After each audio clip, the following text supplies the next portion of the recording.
Hi, Amanda.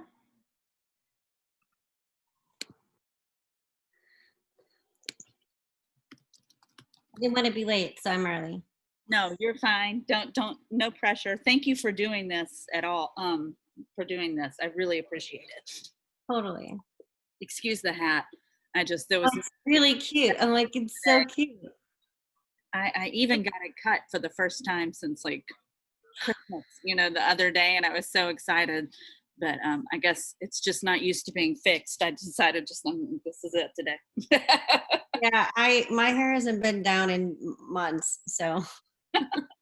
Well, thanks for doing this. I'm sure Amoy will hop on in just a second. And I'll just let you guys start with your PowerPoints or your presentation. And then most of what you sent me covers the questions, that were asked. And so I'm just going to tell people if they have additional questions, they can put them in chat. If I think of something that might be, we can talk about more, I'll jot it down and we can talk about it when it's over. Does that sound okay? Yeah, that sounds great. Thank you. Yep.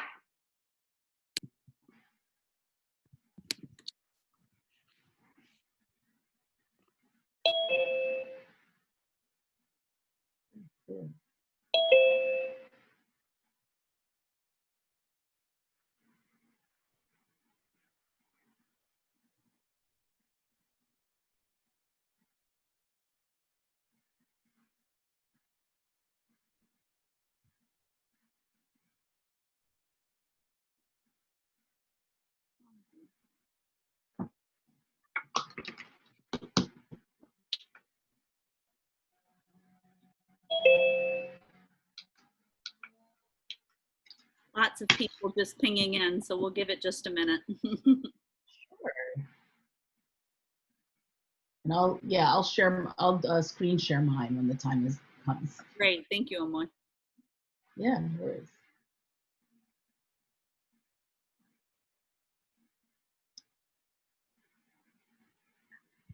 All right, we're going to go ahead and get started. People should keep trickling in, but Okay. We'll go ahead and get started. We are recording this so they can go back if they've missed anything. Good morning, everybody. My name is Paula Whitaker. I'm with Hawaii Autism Foundation, and we are glad that you could join us today. I want to remind you that this session is being recorded. It will be available in 2 places afterward on our website, www.hawaiiautismfoundation.org. And also, I will email you a link to this video afterwards, along with all of the resources that our panelists share with us today. So you'll have that for yourself. Our topic today is retransitioning back into society. This has been an issue at my house, I know, as we try to decide what is safe, what's the best way to teach my child with autism, how to safely reintegrate back into the things he used to do. And so I'm excited about our panelists today. How we will do this is our experts have some information to share with you up front.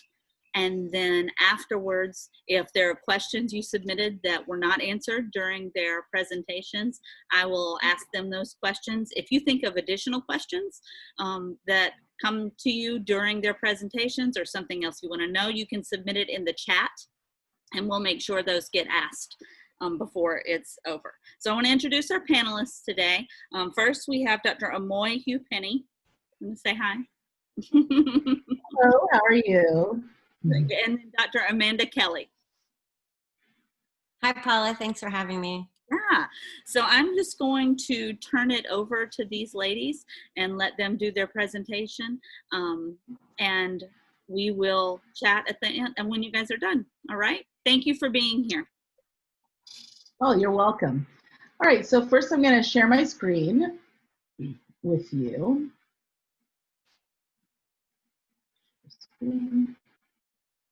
Oh, you have to allow me to share my screen, Paula. Sorry.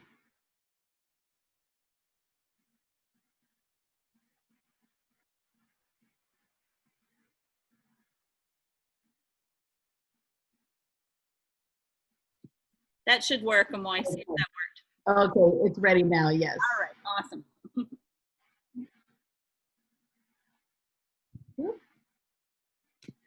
Okay, so there we go. Are you able to see the screen? Not yet. Okay, so, oh, no, not yet. Okay.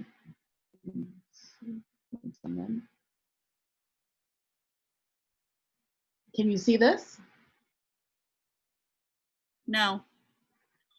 Okay, let me just double check here. Oh, I see. Okay, sure. There we go. Now we got it. Now you can see. Okay, so let's share this. All right, so today what I prepared for you is just a little bit of information around re-entry to school during COVID-19, and then we can talk about a few other things as well. But just to get us started here, what will be covered? We're going to cover some safety and hygiene. I'll talk about how that looks now in regards to extended summer school year and summer services. We'll talk a little bit about transitioning and transportation, behavioral regression and supports, and academic regression and supports. And then Amanda will talk a little bit, Dr. Kelly, I'm sorry, will talk a little bit about compensatory services, IEPs, and some other areas to be aware of when we return from school closures. So currently, the guidelines for safety and hygiene consist of the following, and these guidelines came from the Hawaii State Department of Education, as well as different school districts. Some districts may be operating slightly differently than others, but based on Hawaii DOE, this should be kind of the overall expectation. In schools, all adults must wear masks or other PPE may also be available upon request. Students are encouraged to wear masks, but they're not required. Disposable gloves and masks should be provided if needed. Hand sanitizer as well as soap and water at all sinks should also be provided. In terms of the classrooms, they should have no more than 8 people maximum. That includes students and adults per room. Students will be able to work in the hallways or spread to additional rooms if needed. The check-in is typically at the office or the classroom based on school directives. So based on the school, they may have their administrative offices closed, or they may just be trying to lighten foot traffic and have people go directly to classrooms. And then in terms of students' workstations and desks, they should be at least 6 feet apart. So in regards to who is close and who is further away in terms of social distancing in the classroom, the provider that works directly with the student will be close to the student, whereas the other students will be distanced at least 6 feet apart from one another. What can you and teachers do to ensure adherence to safety guidelines? A couple of things: teaching desensitization to mask wearing. So they're not required in all settings, but based on the age of your child or young adult, you may want them to be wearing masks in public settings and in school settings. So in that case, you may have to go through a process of just having them wear it for a short period of time, and then slowly increasing the amount of time that they're able to wear a mask. And this should be done with the assistance of a service provider if you have, or classroom teacher when they're in the classroom. Breaking down task analysis, all the steps for proper hand washing, and I'm going to show you a sample of that in a moment. But it's really important that we continue to engage in those hygiene practices that are typical even prior to COVID-19, but that now that we ensure that they have really adhered to those hand washing procedures so that they are engaged for a good 20 seconds, that they get the fronts and the backs, and I will show you a couple steps to that in the next slide. Another good way to ensure adherence to the guidelines is timed toileting and or timed hand washing, set to about 20 to 30 minutes. So for those who are either less independent or just need ongoing reminders for hand washing, setting a time schedule would be very helpful to alert them to the need to use the bathroom or to just wash hands frequently. Teaching social distance replacement behaviors, so things like multiple greetings. I know that a lot of students like to touch, maybe like to hug, whereas others may not like to do either of those things. But if you have a child who is one that is likes to touch and hug and things of that nature, teaching them different ways to greet people by just giving the shaka. I've resorted to that in a lot of instances, giving a wave, teaching them to distance hug, or blowing kisses. These are all different, taught to replace some of those more physical greetings that they may be used to. Practicing things like covering their coughs and sneezes. So that may mean with a tissue or a wipe, but for many that may be into the elbow. So trying to engage and make sure that they are really, engaging in practices that we would like to see throughout the year is even more important now to be on top of and teaching and training those practices. Also, working with your child to clean and wipe down workstations so they get into the habit of cleaning up and wiping things down, which will also be helpful in this process to ensure adherence to safety and hygiene standards. Here is a step-by-step hand washing procedure, which may be very helpful. I find that it's helpful to use visual aids oftentimes. So if you hang something like this in the bathroom, even at home, every time they go to the bathroom, that you engage in trying to work through these particular 7 steps. This came from the CDC website. But this way, you know that they're engaging in proper hand washing technique as well. So working on getting closer and closer to this type of hand washing may be a best practice in terms of trying to keep within safety and hygiene standards. So if your child is experiencing a transition during COVID-19, which most of us are experiencing transitions, it's pretty much a given. If it's related to things like the school or school program, they may have been out of school for many months, may or may not have had telepractice services.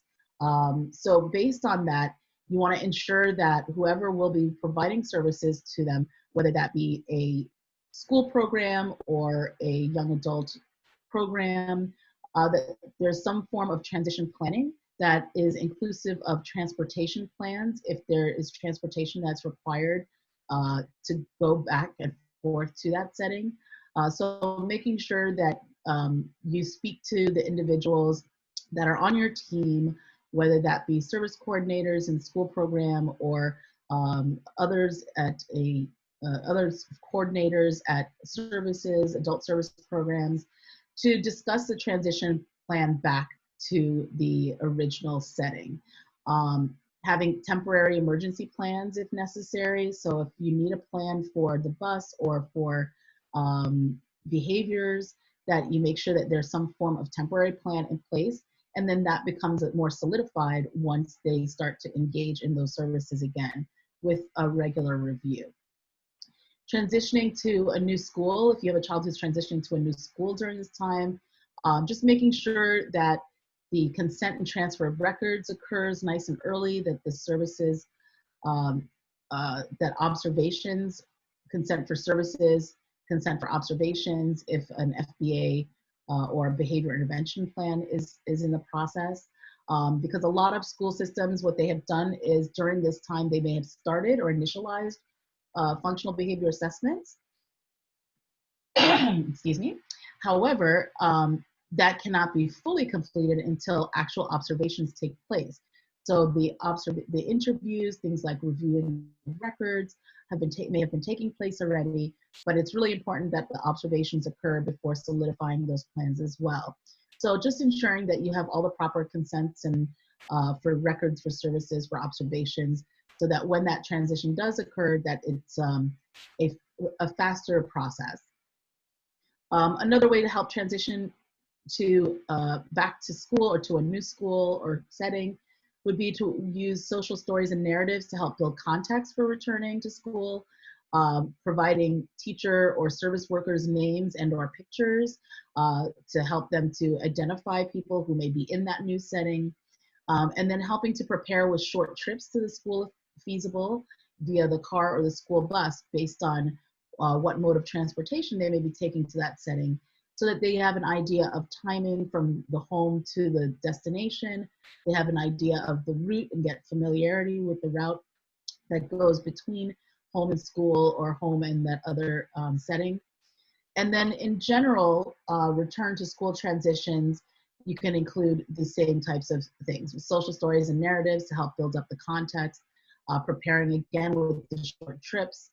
And if you're moving from telepractice or telehealth to face-to-face and in-person services again, to make sure that you ask the therapists or service providers to assist with preparations and sessions. So that would be very helpful in regards to transitioning from one modality of service to another as well. In terms of behavior changes and supports, if your child experiences behavior changes in the areas of maladaptive behaviors, there are a couple of things that you can do. One, it's really important to understand that changes in behaviors could either increase or decrease at this time. And that's dependent on a number of different things. So it's important to take relevant baseline data or relevant information in the new setting. So if they were in school and now they've been at home, making sure that you collect some form of data on the behaviors at home. And then if they're also engaging in maybe telehealth or telepractice services, that you also collect some data during those sessions. And the service providers can also do that. So if they are engaging in services, service providers should be collecting that kind of relevant baseline data again to see what the level is or how it may have changed since they've been in school. Again, behaviors could increase or decrease based on the fact that they may have more or less task demands placed on them. There may be a change in modality to their services, which may seem more demanding in nature. So there may be, it could go either way in terms of increases or decreases in behavior. So it's really important to review the relevant ABCs, basically, the changes in the environment, what types of events occur before and after the behavior, looking at the changes to the amount or type of reinforcers that are available. We know that sometimes reinforcers of one type may only be available in the school environment or only available in the home environment. So seeing how those things may also play into changes in behavior. If there are changes in staffing, I know that during this time, a number of providers may have changed from school to home, or they may not have been able to provide the service via telehealth, or whatever other reasons there may be changes in staffing. So those may also lead to changes in behaviors because they're still trying to build rapport or doing things a little bit differently than previous providers. So all of these things need to be taken into account in regards to changes in behavior. So it's really important to ask your LBA, your licensed behavior analyst, or your ABA professional to review the data, to collect additional data, and to make adjustments to the plan based on the most current information. Expectations, it's really important to understand what types of things you may expect when re-entering now school programs or services. So behaviors may increase or decrease, like I was saying, due to those multiple changes, environment or task demands. However, when returning to school, behaviors may again increase or decrease or change. They're adjusting to the new environment, if it's a new environment, or they may be adjusting just to the new kind of normal that we're all adjusting to in terms of distance from peers and in terms of how they're working and interacting with the individuals that provide services. So we're looking at ensuring that data is collected regularly, especially with these ongoing transitions that are happening. It's important to get an idea of exactly what is happening at the moment as opposed to what the behaviors were in the past or what they may look like in the future. It's important to ensure that all of that relevant data is collected regularly, that it's monitored closely, and that plans are adjusted by your professional as needed, even if they're temporary adjustments or addendums. Those can always be changed as the data changes. So that's just something really important to keep an eye on and to ensure that your service providers are doing that on a regular basis. In terms of academic regressions and supports, regression of skills may occur due to the lack of practice, changes in environment, reinforcement, like we were saying, a number of host of different reasons, and just for the amount of time that they may have been without service. So it's really important that what you can do in that situation is consult with teachers and service providers, review any changes that you may have observed, what has changed, degree.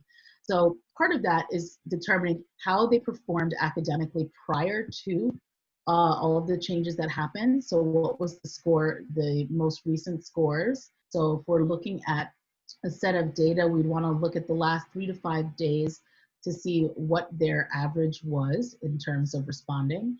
And then when they're coming back, looking at, again, the first 3 to 5 days to see kind of what their responding is, to get an idea of the degree to which the behaviors have changed academically. So if the performance has stayed the same on average, if it's increased or if it's decreased, and then that will help to establish the degree of regression that may have occurred. So what you should expect of teachers and service providers are a couple of things.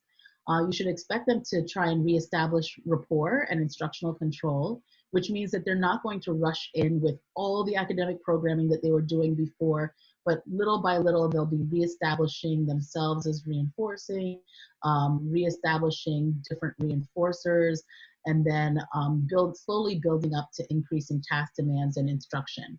You should expect them to be collecting data on behaviors again when restarting school, or service programs to determine the rate of regression, the degree that we were talking about just a minute ago.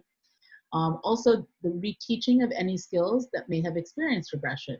So you may find that they are doing things that were happening several months ago or 6 months ago. It will all be dependent on the individual degree or loss of skill that may occur. And then also, you should be expecting teachers and service providers to make adjustments in their academic, their social, and their behavioral programming.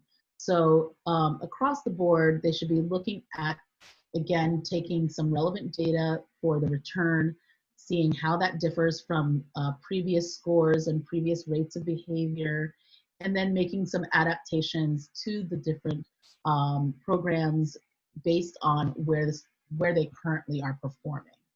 So those are some of my just tips and things that you can expect. I will share this presentation with Paula as well, so that if anyone wants to look back visually in addition to the recording. And then Amanda, Dr. Kelly, is going to present a little more information to you on compensatory services, and then we'll do some questions and answers at the end, okay? Thank you, Dr. Amoy.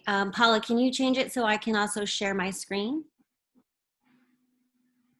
I think you should be able to as soon as Amoy stops sharing hers. Okay, thanks. There we go. Can you see my screen now? We can. Okay, I'll try turning on my video. Sometimes my connection gets glitchy. So if it gets glitchy, I'll try. Good morning. Thank you. Dr. Hugh Penny did a wonderful job of talking about, I think, things that we're going to be trying to figure out together. And what I wanted to do was complement some of what she spoke about, talk about progress reports, extended school year, regression, and how we might determine if compensatory services are needed. It is going to be an individualized decision, and I am today representing a nonprofit parent advocacy group, which is Together for Our Keiki, here with the Hawaii Autism Foundation. So many of you may have already had IEPs during this time. I wanted to add this part in here just because I know we're not quite back to having our old normal or even having in-person meetings across the board or across the state. So just wanted to let you know that IEP deadlines can be extended during this time. The schools are encouraged to schedule them, to offer them, to follow up with parents, and to maintain all current deadlines.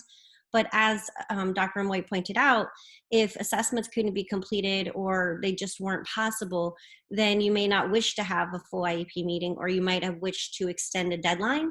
Families can do that, and that guidance was issued by the United States Department of Education. And as Paula mentioned, you'll have those resources, and we have those resources on our website. If you do decide to have a meeting, I just want to make sure that you don't skip any important parts of the meeting, such as evaluations for determining eligibility or for updating objectives on your child's IEP. Some tips just in general for a successful IEP is to remember that parent schedules take priority. Right now, everybody I think is trying their best. Personally, I have attended probably 30 hours of IEPs during the closures, which is quite a lot. And I have found most teams, or all teams actually, worked really hard to make that something that we could participate in. And there were things such as maybe not everybody could be there with their videos on, or we had to turn them off for connectivity issues. But I really saw our schools and our school teams rally to make this possible, those virtual meetings. And I want to give a shout out there. I do recommend, whether we're in a time of COVID or not, that you have a notebook or a timeline that you write down just one line, like June 29th, attended Hawaii Autism Foundation. I'm going to contact the school about, what the requirements are in the classroom. And it's just a one-line thing. That can be really helpful for just seeing your efforts and for seeing your child's needs sequentially. When you do receive a conference notice for your IEPs, make sure that you are reviewing that ahead of time. And if you have questions about who those team members are, feel free to reach out before your meeting. I always encourage families to request materials ahead of time. In Massachusetts, where I was originally trained, it's state law that you have that 48 hours prior to a meeting. In Hawaii, it's not a state law and it's not a federal law. But when families make that request, teams have almost always accommodated. And I just also really encourage us to return the favor. So if there's a document that you want the school to review or to see, or a medical evaluation, if you give it to them right in the meeting, it's likely they're not going to have time to process that and to meaningfully review it. And then you might need to schedule another meeting. If you're able to give it to them ahead of time, they may be able to not have to have that extra meeting. Bring an advocate, a family or friend member if you need to, and then make sure you're drafting your parent concerns. It auto-populated this frown face, I think because of the word concerns, but it can be a really positive thing. And I do encourage families to consider it as their hopes, fears, and dreams. So you can talk about what your concerns and fears are, and then what you hope can happen or what you think might happen. And it tends to shift the conversations to more solutions rather than just struggling with the difficulties. In general, consider inviting medical providers. There's a great way to transcribe your meetings if you record them. Otter.ai is a free transcription app, and it does a really good job. You don't have to agree to anything at your meeting, especially during this time. If you're unsure if agreeing to something means you're not getting access to something else later, or if you just need to go home and discuss it with a spouse or a friend, just know that there's no repercussions for doing that, and schools completely understand if you need to take time to review any offers. So as the president of Together for Our Keiki, we have had many families reach out to us during this time, and that helps us identify patterns, at least of what's being reported. Now, when progress reports recently came out, several families reported that their children had been scored as progressing or as mastered objectives that they feel their child definitely cannot do. Now, there's going to be certain things like if you know how to deliver the instruction and the school does it differently, then they might be seeing progress in how they're measuring it, and you're not maybe understanding or seeing progress in that same way. That's a great time for a discussion. However, when you see something that says mastered and your child cannot do it, particularly under just sort of traditional conditions in places where it wasn't taught, then by my definition and the definition of behavior analysts, it's not truly mastered. It hasn't been acquired if it can't be generalized. So what some families are saying is that there are skills that are showing as mastered, but their child's actually in the first quarter of their IEP. So just make sure when you look at your progress reports, the quarters are matching up with where they're at. And if they master something, truly master it in the first quarter, definitely convene the team and develop new IEP objectives for them to be focusing on in the following quarters. If parents can have data. It can be very helpful because schools, many of them haven't been able to see your children, or they've only been able to see them like this remotely, which, as we all know, leaves a lot to be desired for our populations.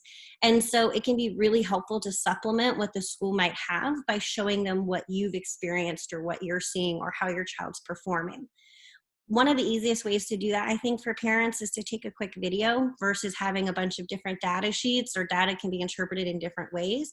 So if your child is learning their alphabet, or your child has learned to assemble some task, or they've been able to compute some type of math problem, as much as you understand how to present that teaching instructional trial, do that, videotape it, mark it with a date. You can stick it in a Google Drive folder. I can help with all that, or someone can help you figure out the logistics, because then we can have these quick little samples and say, like, his communication really looked like this sort of at the beginning, but now maybe it's grown. It's so much more robust because we've been home together. So as Dr. Amoy mentioned, it can be positive increases, or it can be undesired increases.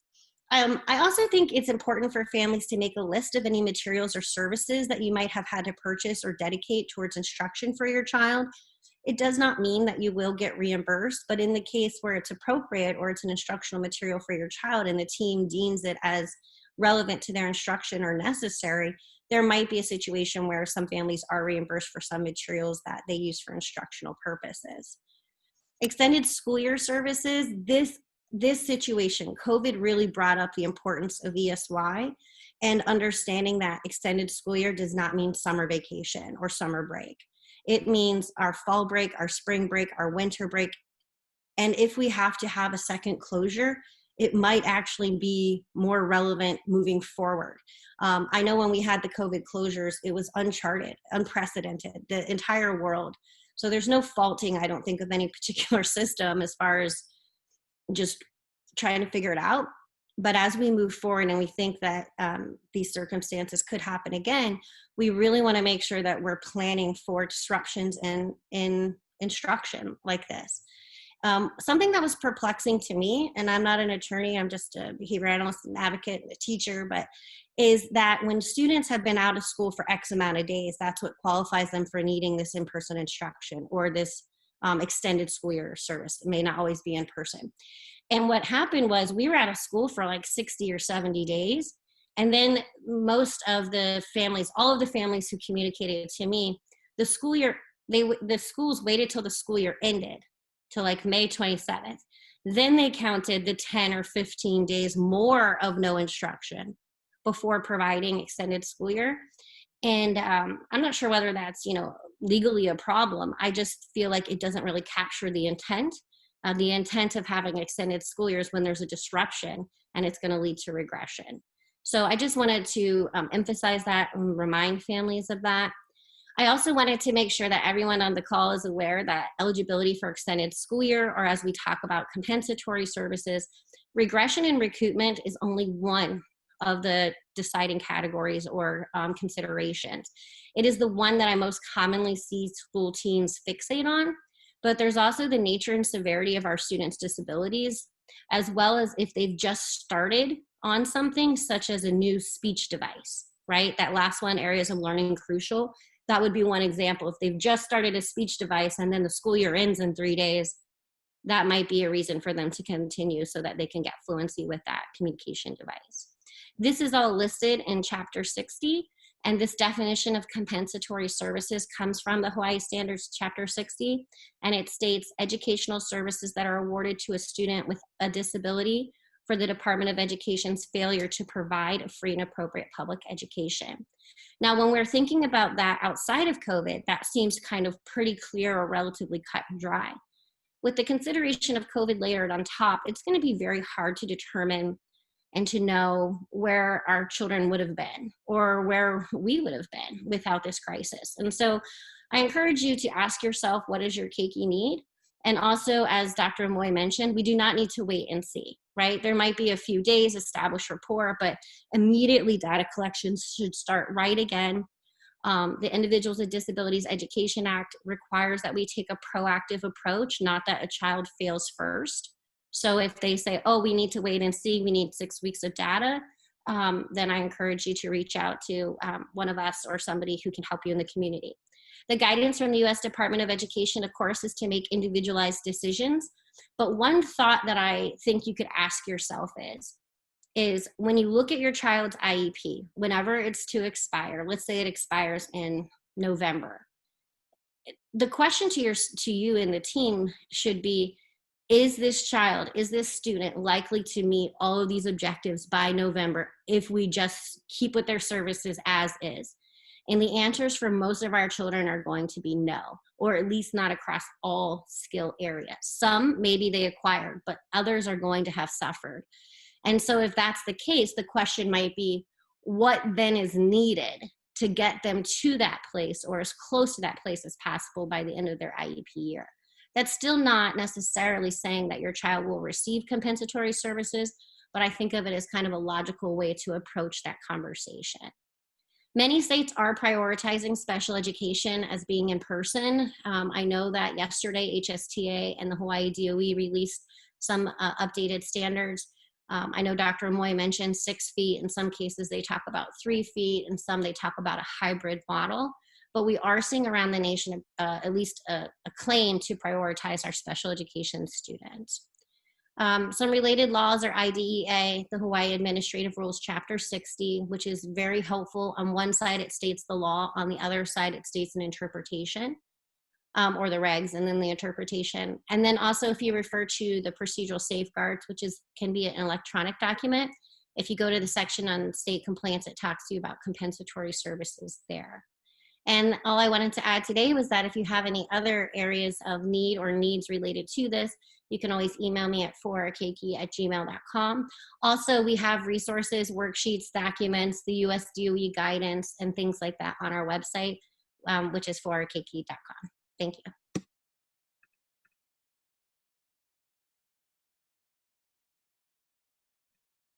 Paula, you're still on mute. Thank you both for that information. That was really helpful. I know that this is a time where people are really struggling with what school is going to look like. In all scenarios, what school is going to look like. I read that the release yesterday from the teachers union and DOE, and it sounds like they've got some options narrowed down, but we still don't know exactly what it's going to look like. And so these are helpful tips. I appreciate it. We did have some questions from people in the group who have children or people that they care for with disabilities who are no longer in DOE. They are young adults or, are trying to figure out how to assimilate back into jobs. My child yesterday mentioned the handy van.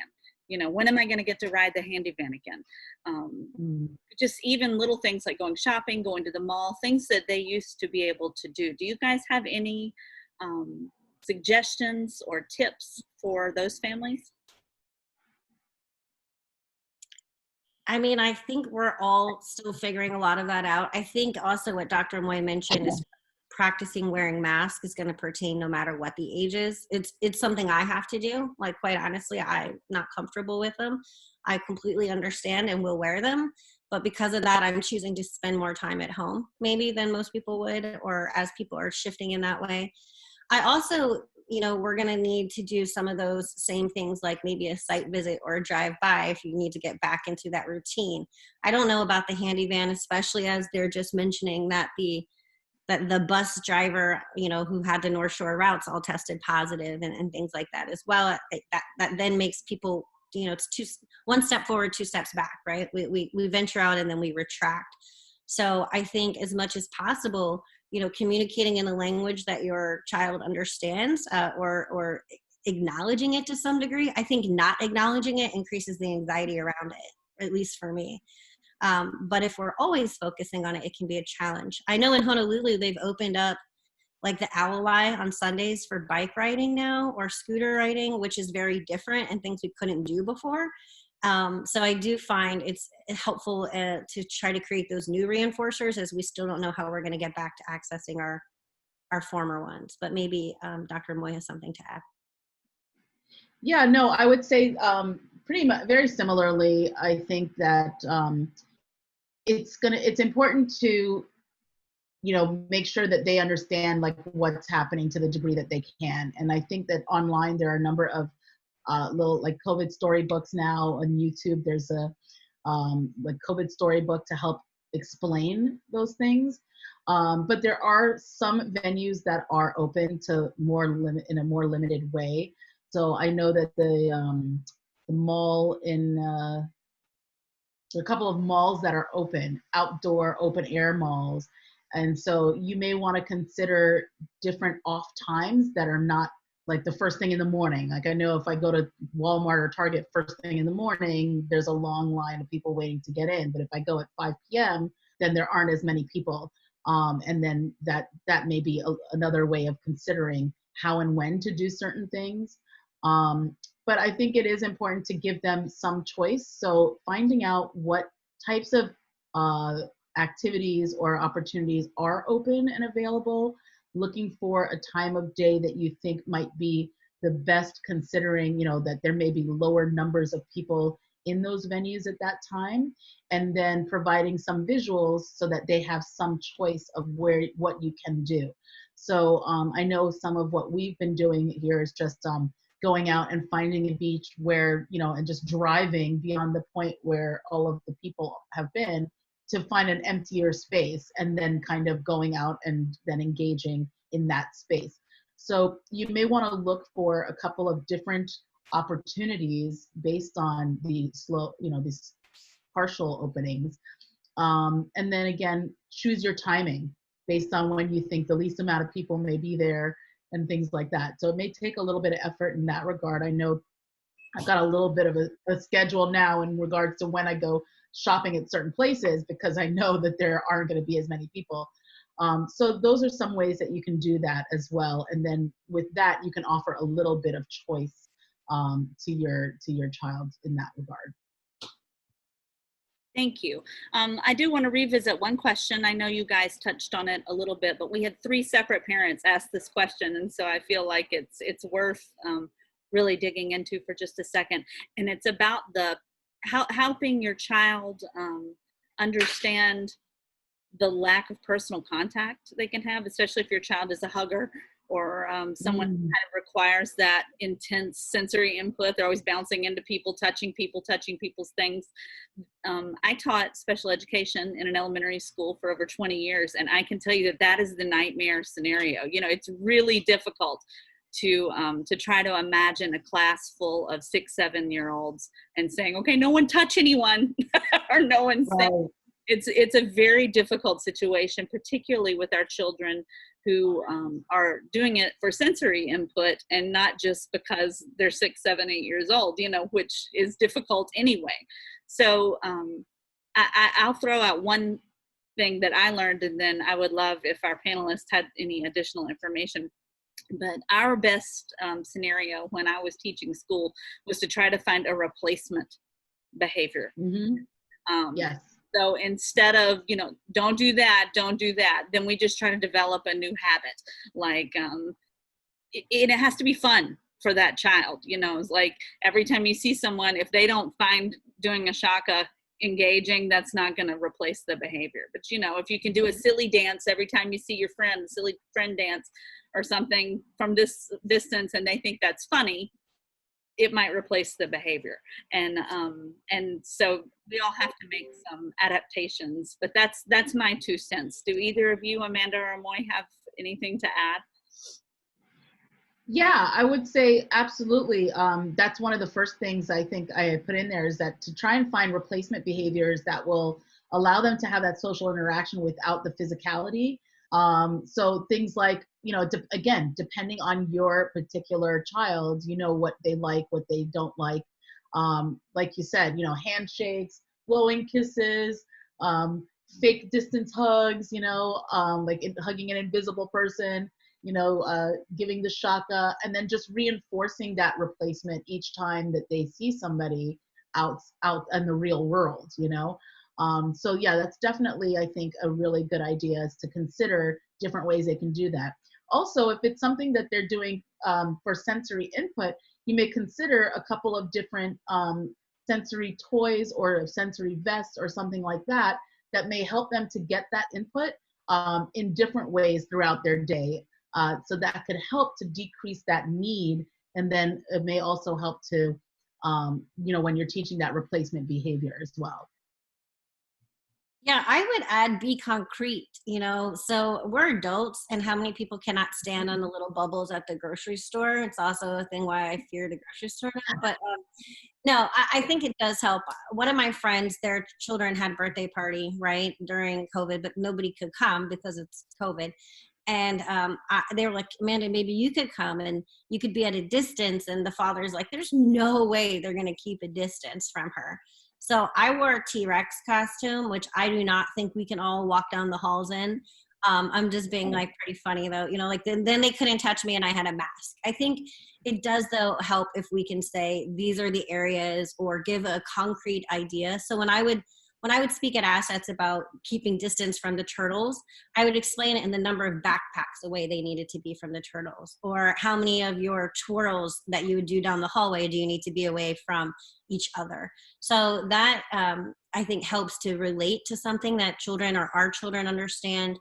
I think, one guy I saw online, kind of like the T-Rex idea, he had a tape measure sticking out 6 feet. So no matter where he turned, people would hit him or would get into his zone.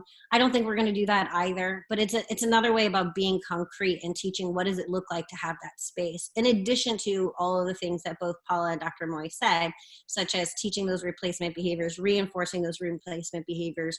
And then again, going back to the sensory seeking things, are there things that they can self-deliver or wear or carry or engage in? Or can we identify and isolate materials that are going to be used by this child only in this room, or things are getting sterilized? It also goes back to the importance of teaching the mask wearing when possible, or the gloves when possible, and the thorough hand washing, so that if we are protecting ourselves and getting much better at washing our hands, when we do come into contact with people, we're less likely to be spreading germs. So I think it's all of those things together. And maybe some of those like T-Rex things or the tape measure thing might be like a funny video to show. But I think it's going to be a lot of practice and a lot of reinforcing those replacements. I saw a video from an elementary school teacher who said that she was, how in elementary school they usually sit the kids like on squares on the carpet, right? That kind of squares. Yeah. That she had gone to the dollar store and bought a bunch of hula hoops.